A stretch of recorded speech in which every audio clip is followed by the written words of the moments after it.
దేవుని పరిశుద్ధ నామమునకు స్తోత్రం కలుగునుగాక.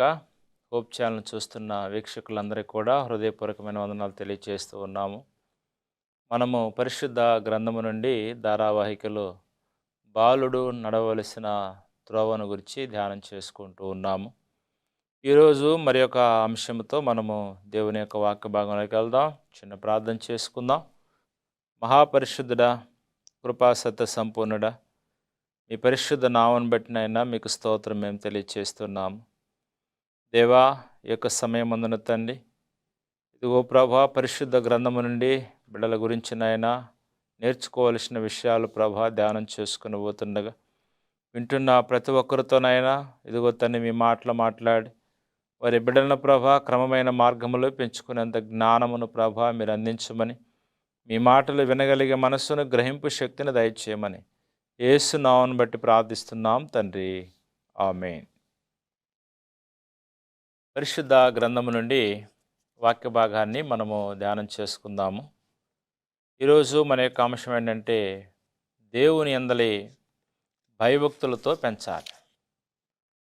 కీర్తనల గ్రంథము 128వ కీర్తన 1వ వచన భాగాన్ని ధ్యానం చేసుకున్నట్లయితే, యెహోవా యందు భయభక్తులు కలిగి ఆయన త్రోవలో యందు నడుచు వారందరూ ధన్యులు. దేవుడంటే భయము ఉండాలి, దేవుడంటే భక్తి ఉండాలి. ఆయన త్రోవల యందు, దేవుడు చెప్పే మార్గముల యందు, ఆలోచనల యందు, దేవుని యొక్క ఉద్దేశముల యందు నడుచు వారందరూ ధన్యులు. దేవుడు నీకు సంతానాన్ని అనుగ్రహించున్నాడు. దేవుడు నీకు ఒక స్వాస్థ్యమునిచ్చిన్నాడు. నీ ఆస్తికర్తలుగా బిడ్డలను దేవుడు నీకు ఇచ్చాడు. కాబట్టి ఆ బిడ్డలు దేవుని యందలి భయము భక్తులతో కూడా కలిసి దేవుని ఆరాధించినప్పుడు దేవుని మార్గముల యందు వారు వర్ధిల్లుతారని పరిశుద్ధ వాక్య భాగం మనకు తెలియజేస్తున్నారు. బిడ్డలని క్రమమైన భయభక్తులతో పెంచడానికి ప్రతి ఒక్కరికి తల్లిదండ్రులకి కావలసినటువంటి పెద్ద పెద్ద చదువులు ఏమీ అవసరం ఉండాల్సిన పని లేదు. ఎందుకంటే మరి చదువు చెప్పాలంటే చదువు అవసరం, కానీ దేవుని యొక్క విధానంలో నడిపించడానికి, ఆయన త్రోవలందు నడిపించడానికి పెద్ద చదువులు అవసరం లేదు. కానీ నీ బిడ్డలు దేవునిలో ఎదగాలన్న ఆకాంక్ష నీకు కలిగి ఉండాలి. దేవునిలో ఎదగాలన్న ఆసక్తి నీకుంటే నీ బిడ్డల్ని ఎలా పెంచాలో కూడా దేవుడే, నీకు జ్ఞానం లేకపోతే దేవుడు ఇస్తాడని బైబిల్ చెప్తుంది. యాకోబు పత్రిక 1వ అధ్యాయం 5వ వచనం మనం జ్ఞాపకం చేసుకున్నట్లయితే, మీలో ఎవరికైనా జ్ఞానము కొదువుగా ఉన్నడలా అతడు దేవునిని అడగవలెను, అప్పుడు అతనికి అనుగ్రహించబడును. ఆయన ఎవరిని గద్దింపక అందరికీ ధారాళముగా దయచేయి దేవుడు. కాబట్టి దేవుడు జ్ఞానం అనేది దేవుడు ఇస్తానని చెప్తున్నాడు. యాకోబు పత్రికను మనం చదువుకుని ఉన్నాము. అయితే మీలో ఎవరికైనా జ్ఞానం కొదువుగా ఉంటే వారు దేవుణ్ణి అడగాలి. ఏ జ్ఞానం కొదువుగా ఉంది? కుటుంబాన్ని పోషించుకునే విధానంలో, కుటుంబం యొక్క అవసరతలు తీర్చుకునే విధానంలో జ్ఞానం కావాలంటే దేవుడిని అడగాలి. బిడ్డలని మంచి మార్గంలో పెంచుకోవాలి, నీకు తెలియదు. మార్గముల యందు వర్ధిల్లాలి, నీకు తెలియదు. దేవుని యొక్క మార్గములో దీవించబడాలి, ఆశీర్వదించబడాలి, నీకు తెలియదు.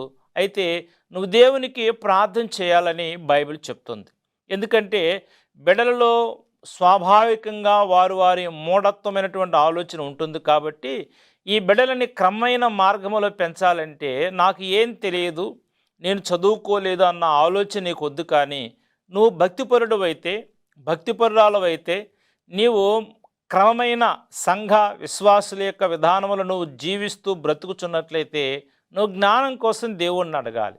ప్రభువా, నాకు ఇచ్చిన బిడ్డలని దేవుని యందలి భయభక్తులతో నేను పెంచాలి.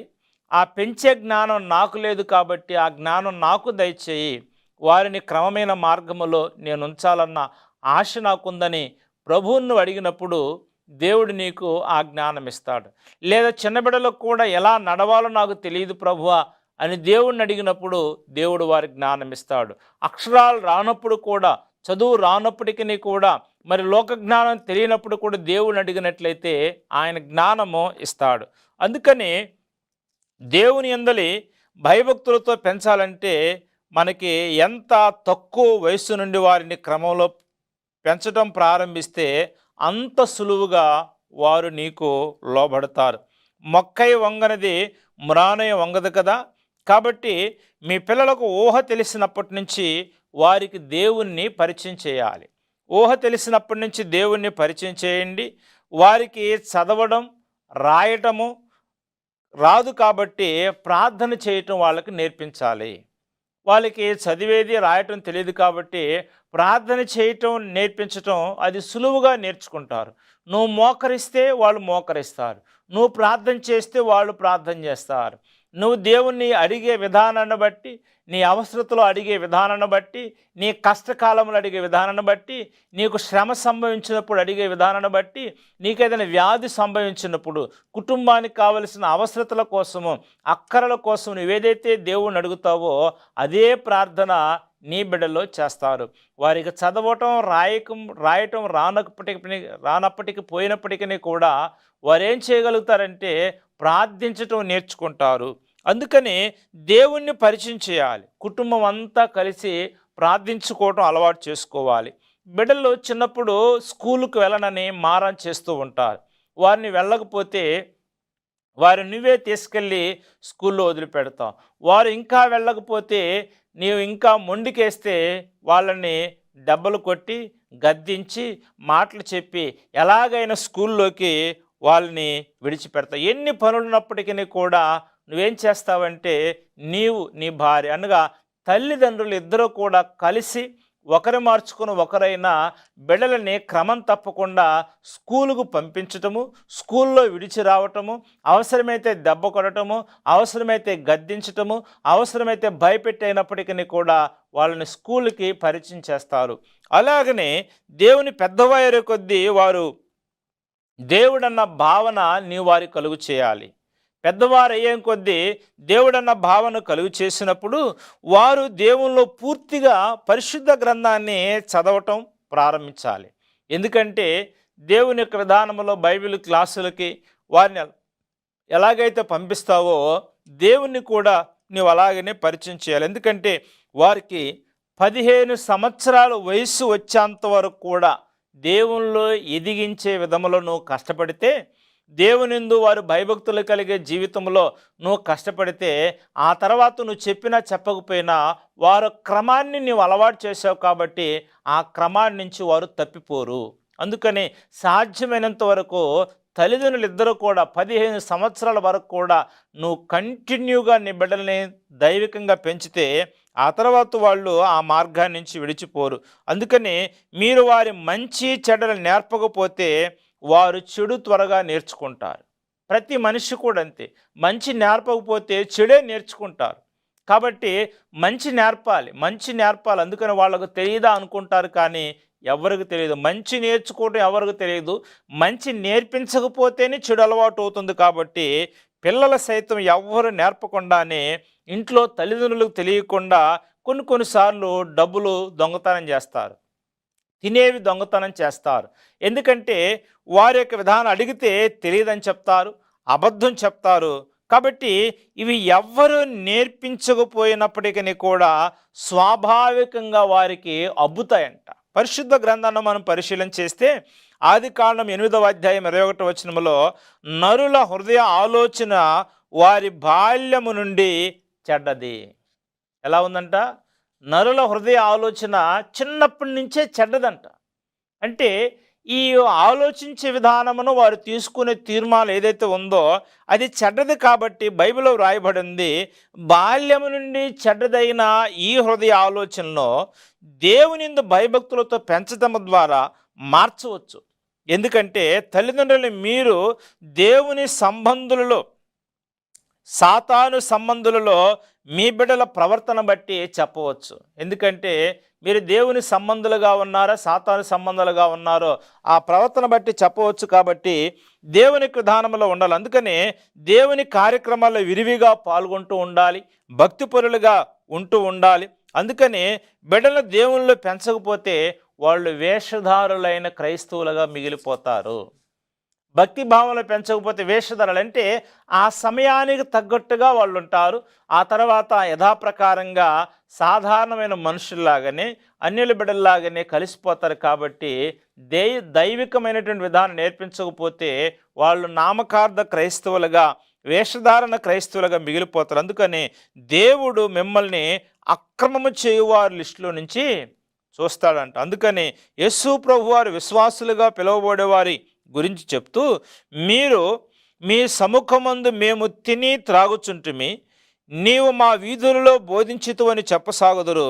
అప్పుడు ఆయన, మీరెక్కడి వారో మిమ్మును ఎరుగనని మీతో చెప్పుచున్నాను, అక్రమము చేయువారుల అందరూ నా యొద్ద నుంచి తొలగిపోండని యేసు ప్రభువారు లోకా 13:26 చెప్తున్నాడు. కాబట్టి దేవుని యొక్క విధానంలో ఏమి ఇవ్వగలుగుతారంటే, తల్లిదండ్రులంట వారు చెడ్డవారు ఇండి కూడా మంచి ఇవుని ఎరిగి ఉన్నారు. కాబట్టి పరలోకపు తండ్రి ఇంకా అంతకంటే మంచి ఇస్తాడు. కాబట్టి మీరనగా దేవునికి సముఖమందున్నటువంటి నీవంట. కాబట్టి తల్లిదండ్రుల బిడ్డలను దేవుని యందు భయభక్తులతో పెంచవలసినటువంటి బాధ్యత ఉంది. కాబట్టి ఆ భక్తి భావంలో పెంచాలి. అందుకని జాగ్రత్తగా దేవుడు మిమ్మును ఎరుగును అని చెప్పకముందే మీ బిడ్డలకి దేవుణ్ణి పరిచయం చేయాలి. లేకపోతే దేవుడు నిన్ను కూడా నేను ఎరుగునని ఆయన చెప్తాడు. కాబట్టి నీవనగా నీ బిడ్డల పట్ల అవసరానికి మించి జాలి, ప్రేమ, ఆ చూపించే గారాబం ఏదైతే ఉందో దాన్ని తీసివేసుకొని, ఎందుకంటే ఏదో ఒకటి బిడ్డలు సాధించుకోవాలంటే వారు ఏడవటం కానీ లేకపోతే గోల చేయటం కానీ చేసి వారి పరిస్థితులను బట్టి వాళ్ళు ఏం చేస్తారంటే వాళ్ళకి కావలసిన దాన్ని సమకూర్చుకుంటారు.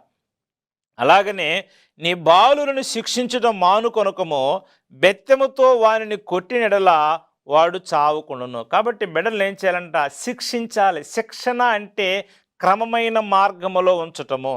శిక్షణ అంటే గద్దింపు కలిగి ఉండటము. శిక్షించట అనగా మరి బండకేసి రాయికేసి కొట్టడం కాదు, కానీ వారిని ఇంకా ఎక్కువ దెబ్బలు కొట్టగా. శిక్షణ అంటే మంచి మార్గములో నడిపించడమే. అందుకని ఈ బాలుడు నడవలసిన త్రోవని వాళ్ళకు నేర్పించాలంటే ఆ త్రోవ ఏంటో ముందుగా నీకు తెలిసి ఉండాలి.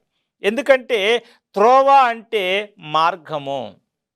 త్రోవ అంటే మార్గము, అది దేవుడు వేసిన మార్గము, దేవుని దగ్గరగా చేర్చే మార్గం. కాబట్టి ఈ మార్గాన్ని ఏం చేస్తారంట? సమస్త శరీరులు కూడా సమస్త శరీరులు తమ మార్గమును చెరిపివేసుకొని ఉన్నారని బైబిల్లో ఆది కాండంలో రాయబడింది. అంటే నరులు ఏం చేస్తారంటే వారి మార్గాలను చెరుపు వేసుకునే ప్రమాదం ఉంది. అందుకని బిడలు కూడా ఎదుగుతున్నప్పుడు నువ్వు ఒక మంచి మార్గాన్ని ఏర్పాటు చేస్తే ఆ మార్గాన్ని చెరుపు వేసుకునే ఆలోచన, మూఢత్వము అనేది వారిలో ఉండి బయటకు వస్తుంది. కాబట్టి ఆ చెరుపు వేసుకునే మనస్తత్వం రాకుండా ముందే నువ్వేం చేయాలంట?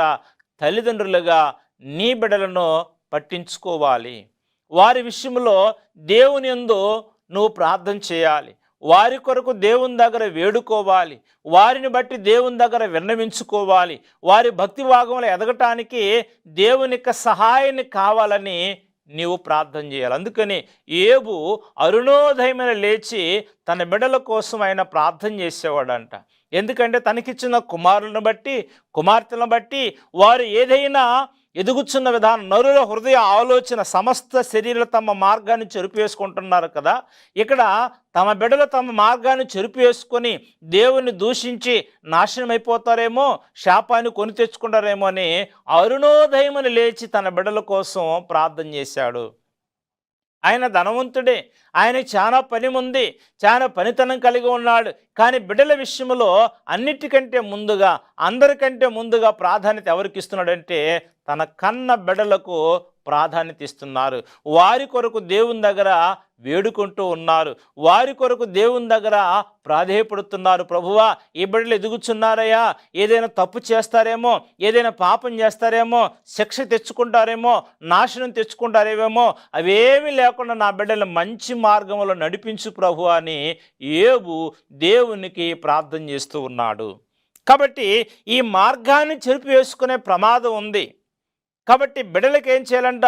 వాళ్ళు ముందున్న మార్గం అది సరిగానే కనబడుతుంది, కానీ తుదకు అది మరణానికి దారి తీస్తుంది. మరణానికి దారి తీస్తుందన్న విషయం వాళ్ళకు తెలియదు. పెద్దలుగా, తల్లిదండ్రులుగా ఈ మార్గంలో వెళితే బిడ్డ పాడైపోతాడు, ఈ మార్గంలో వెళితే ఇది మంచి మార్గం అని నీకు తెలుసు కాబట్టి స్వాభావికంగా బిడ్డలకి ఆ మార్గం వాళ్ళకి తెలియదు. వాళ్ళకు వద్దన్న పని ఎక్కువ చేస్తూ ఉంటారు. ఆ చోటికి వెళ్ళొద్దంటే వెళ్తూ ఉంటారు. ఆ మాటలు మాట్లాడకూడదంటే మాట్లాడుతూ ఉంటారు.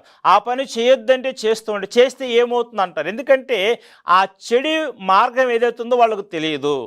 వాళ్ళకి మంచిగానే కనబడుతుంది కాబట్టి నీకు అది మంచిది కానప్పుడు బిడ్డలను ఏం చేయాలంట? గద్దించాలి. దేవుని యందలి భయము కలిగి పెంచాలి. భక్తిలో వారిని పెంచడానికి నీవు ప్రయాసపడాలి. అందుకని కాబట్టి బిడ్డలను పెంచే విషయంలో ఏ మార్గం ఎంచుకొనుచున్నావు? నీ బిడ్డలను మీరు కన్నారు కనుక మీ సొంత ఆలోచన ప్రకారం కాదు, కానీ నీకు నచ్చిన మార్గములో కాదు, కానీ నేనే మార్గమని యేసు ప్రభు చెప్పాడు. కాబట్టి దేవునికి ఇష్టానుసారంగా ఆయన మార్గములను వాళ్ళను పోషించాలి. నేనే మార్గమునని దేవుడు చెప్పాడు కాబట్టి ఆయన మార్గములను వారు నడిపించాలి. నేనే సత్యమును, నేనే జీవమునని యేసు ప్రభువు వారు చెప్పినాడు కాబట్టి ఆయన మార్గములను నడిపించాలి. ఎందుకంటే ఒకవేళ మీరు మీ బిడ్డల ఇష్ట ప్రకారం వారి ఆలోచనలకు అనుగుణంగా పెంచాలనుకుంటే మీ బిడ్డల విషయంలో దేవుని బాధ్యత ఏమీ కూడా ఉండదు. బిడ్డలకి చాలా ఆలోచనలు ఉంటాయి, చాలా ఆశలు ఉంటాయి. కాబట్టి వారు ఆలోచన ప్రకారం నువ్వు వెళితే మరి దేవుడు వారిని ఇంకా ఏం పట్టించుకోడు. కాబట్టి వారి ఆలోచన ప్రకారం నువ్వు వెళ్ళకూడదు. నువ్వు తండ్రివి, నువ్వు తల్లివి, వాళ్ళని పెంచావు, పెద్ద చేశావు, ఇదిగో పట్టి వాళ్ళని పెంచుతున్నావు, కన్నావు. కాబట్టి నీవు చిన్న వయసు నుంచి పెద్దవాడివి, పెద్దదానం అయి ఉన్నావు. కాబట్టి ఇప్పుడు నీవేం చేయాలి? నీ వంతు వచ్చింది.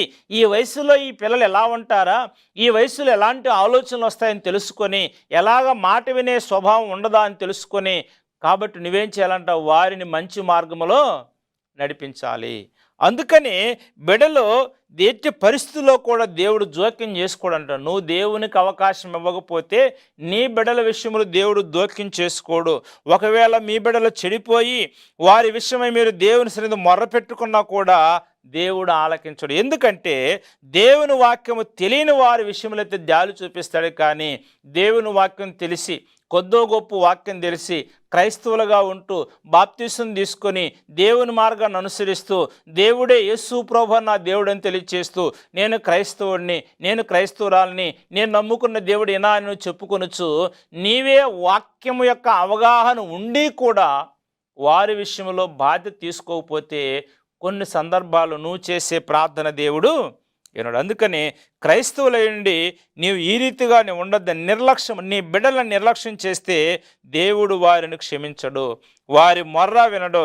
కాబట్టి తల్లిదండ్రులారా, ఉద్యోగ రీతితో, వ్యాపారం రీతితో ఎంత సంపాదించి ఉండొచ్చు, ఎంత బిజీగా ఉండొచ్చు, మీ ఆధ్యాత్మిక అనగా మీ బిడ్డల ఆధ్యాత్మిక స్థితిని మీరు పట్టించుకోవాలి.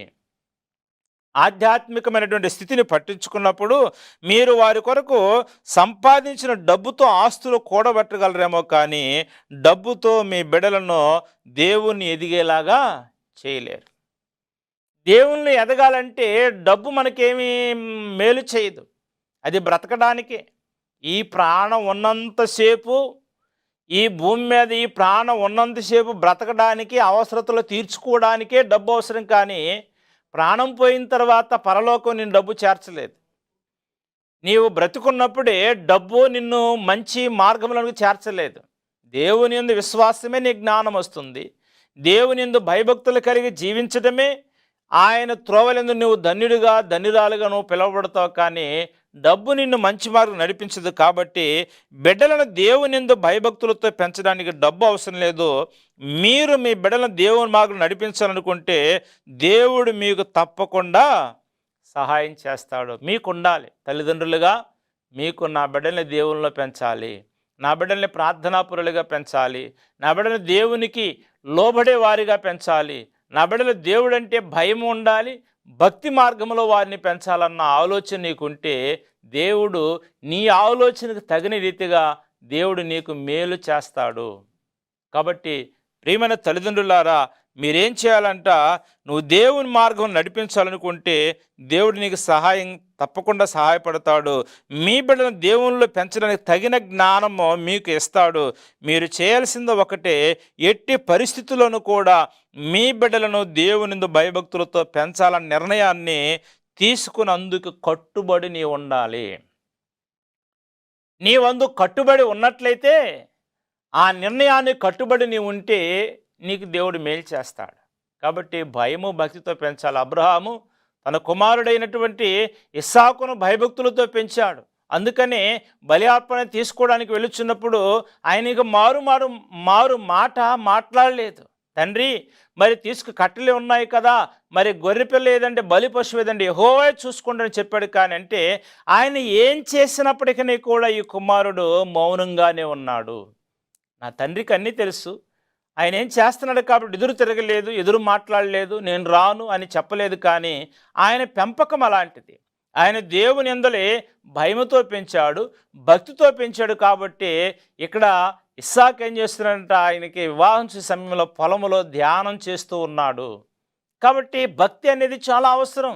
ఆ భక్తి ఉంటే నీ బిడ్డలు గొప్పవారు అవుతారు. ఆ భక్తి ఉంటే నీ బిడ్డలను బట్టి నీకు మంచి పేరు వస్తుంది. కాబట్టి దేవుని యందుల భయభక్తులతో నీ బిడ్డలను పెంచాలి. కాబట్టి ప్రియమైన దేవుని బిడ్డలారా, దేవుడు నీకు సంతానాన్ని ఇచ్చాడు, దేవుడు నీకు వారసులను ఇచ్చాడు, దేవుడు నీకు స్వాస్థ్యం ఇచ్చాడు. నువ్వు ఎంత సంపాదించుకుంటావు, ఏమి సంపాదించుకుంటావో నీ బిడ్డలను ఒక ప్రక్క నుంచు, వాళ్ళను ఒక ప్రక్క, అవన్నీ ఒక ప్రక్క నుంచుకో. ఏది విలువైంది నీకు? ఏది విలువైంది నీకు? నీ ఎంత సంపాదించిన కోట్లు కూడబెట్టినా నీ కన్న బిడ్డలతో ఏది సాటి రాదు. నువ్వు చెప్పవు, నాకు నా బిడ్డలే ఎక్కువ, నా బిడ్డలే నాకు ప్రాముఖ్యము. కాబట్టి ఆస్తి కన్నా అంతస్తు కన్నా బిడ్డలకి ఎంత ప్రాధాన్యత ఉందంటే, అలాంటి బిడ్డలను దేవుడు నీకు ఇచ్చాడు, అలాంటి స్వాస్థ్యాన్ని దేవుడు నీకు ఇచ్చాడు, అలాంటి బహుమానాన్ని దేవుడు నీకు ఇచ్చాడు, దేవుని ఆస్తి నీకు ఇచ్చాడు పెంచమని. నువ్వు నమ్మకం విధానంలో వారిని పెంచాలి. తిరిగి దేవునికి మళ్ళా వాళ్ళని అప్పగించాలి. ఈ భూమి మీద బ్రతికినంతకాలం చిన్న బిడ్డలుగా 15 సంవత్సరాల లోపు వయసున్నప్పుడే నువ్వు ఎప్పుడైతే నీ బిడ్డలని క్రమశిక్షణతో పెంచుతావో, ఆ తర్వాత నువ్వు చెప్పినా చెప్పకపోయినా వాళ్ళు అదే క్రమాన్ని అనుసరిస్తారు. వారు పెద్దవారు అయిన తర్వాత, వాళ్ళు గొప్పవారు అయిన తర్వాత, మా అమ్మ మా నాన్న మమ్మల్ని ఇలా పెంచి ఉన్నారు, మాకిష్టం లేకపోయినా చిన్న వయసులో మా చేత ప్రార్థన చేయించున్నారు, మా చేత బైబిల్ చదివించున్నారు, దేవుణ్ణి మాకు అలవాటు చేశారు, దేవుణ్ణి మాకు దగ్గరగా మా దేవునితో ఉండేలాగా చేశారు. కాబట్టి మా తల్లిదండ్రులు చాలా గొప్పవాళ్ళండి అని వారు మాట్లాడుకుంటారు. కాబట్టి ఆ రీతిగా నిన్నే నీ కన్న బిడ్డలో మా తల్లి తండ్రి మమ్మల్ని ఇలా మంచిగా పెంచారని చెప్పాలంటే నీవు వారి విషయంలో శ్రద్ధ తీసుకోవాలి. వారిని విడిచిపెట్టొద్దు, వారిని వదిలిపెట్టొద్దు. నీకిచ్చిన స్వాస్థ్యం తిరిగి మరలా దేవునికి అర్పించాలని దేవుడు ఈ మాటల ద్వారా తెలియచేస్తున్నాడు. అందును బట్టి యేసుక్రీస్తు ప్రభువారికి నమ్మకమైన సాక్షులుగా మనము బ్రతకాలి. దేవుడు ఈ మాటలు దీవించి ఆశీర్వదించబడును గాక. ప్రార్థన చేసుకుందాం. పరిశుద్ధుడా, ప్రేమ నమ్మకం కలిగిన మా తండ్రి, మీకు స్తోత్రములు. మీ కృప చొప్పున నాయన ఈ యొక్క సమయమందున తండ్రి, బిడ్డలను మీరిచ్చిన సంతానాన్ని దేవుని అందలి భయము భక్తులతో కలిసి పెంచాలి మీరు తెలియచేస్తున్నారు ప్రభువా. భయభక్తి కలిగి జీవించే భాగ్యాన్ని బిడ్డలకు మీరు దయచేయండి. అలా పెంచడానికి తల్లిదండ్రులకు జ్ఞానము కొదువుగా ఉంటున్నాయన వారికి కొదువు కలిగిన జ్ఞానాన్ని తీర్చమని ప్రార్థన